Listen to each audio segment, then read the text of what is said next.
In today's video, I'm going to teach you how to import data from Base44. We're going to walk through this process step by step, so you can follow along on your own screen and feel confident that your data is being brought in correctly. I'll also point out a few tips as we go to help you avoid common mistakes. First, start by opening your Base44 workspace in your browser and make sure you're logged into the correct account and project. Once you're in, look towards the main navigation area and click on Dashboard. The dashboard is your central hub in Base44. It's where you can see an overview of your app and access different sections quickly. Beginning from here keeps everything organized and makes it easier to find the data tools you need. From the dashboard, the next thing you want to do is click on Data. This section is where Base44 stores the different data entities or tables that power your application. Think of it like the database layer of your app, but in a more visual, user-friendly format. By going into the data area, you're telling Base44 that you want to work directly with the records and structures behind the scenes.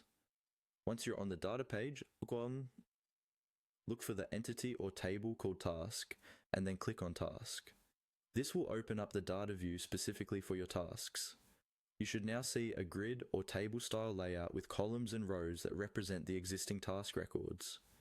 Even if this table is currently empty, this is exactly where your imported data will end up.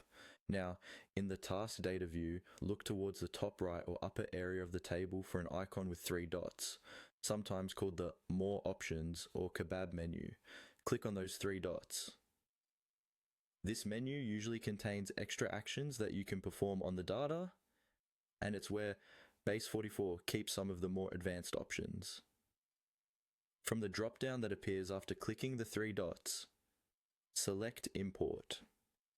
This is the command that starts the data import process. After you click Import, Base44 will guide you through the remaining steps on screen, such as choosing your file, mapping your columns, and confirming the import. Take a moment to double-check your file format and column names before you proceed in the import dialog.